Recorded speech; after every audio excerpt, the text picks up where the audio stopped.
about in those that had market-creating strategic moves?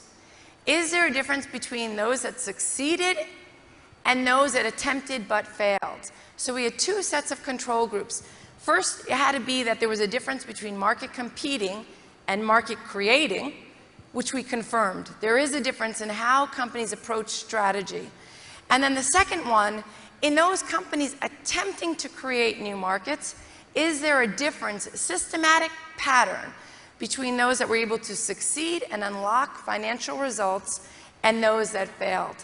And again, we found a pattern. And what I want to do today is share with you a little bit about what is that pattern look like and what we found. So we found two sets of findings.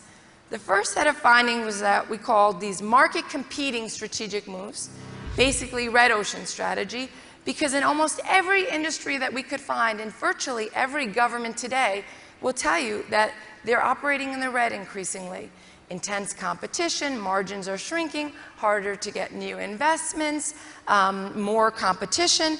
And we called markets creating strategic moves the blue ocean because the opportunities for all of us out there were unlimited. And there were sets of companies, despite what was happening in the industry, were carving out and creating this new space. The differences that we found were that, conceptually, companies that were market creating, market competing, what they did is they took the structure of their industry for granted. It's tough. And they built their strategy based on it. But companies that created new markets, created blue oceans, they said, I am going to have my strategy shape the structure of my environment, because industry structures are not given. They are not a product of nature. They're a product of our minds. We have created them, and they can be reconstructed in your favor.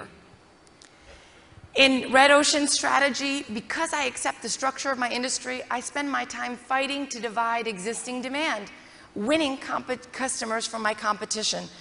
Blue ocean strategy does that, but they say, wait a minute, the amount of people in the universe is so broad versus what my industry attracts. How can I create new demand to grow my industry?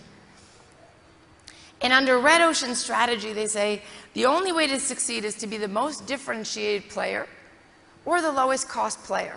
But if I'm differentiated, I have a high cost structure, of course, right? High price point, meaning fewer people can buy it.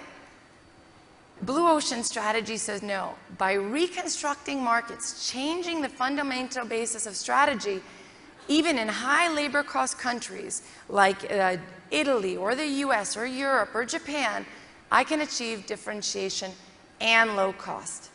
So that was the first set of findings our research found when we looked at the difference.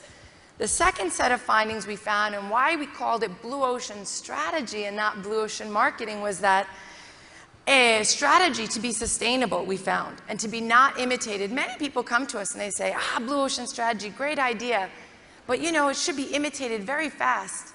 Well, look at Cirque du Soleil today. Over 20 years later, still people find a tough time to imitate what they're doing. And the question is because blue ocean strategy is about the alignment of the value proposition. That makes buyers win. Profit proposition, which is how the company wins and earns money, and people, motivating the people and the partners I have to work for me.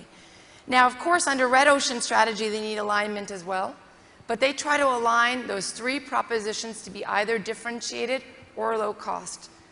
But blue ocean strategy says we're going to align those three, but to achieve differentiation and low costs, so our exports have value around the world, and so we retain our import and our local domestic markets as well.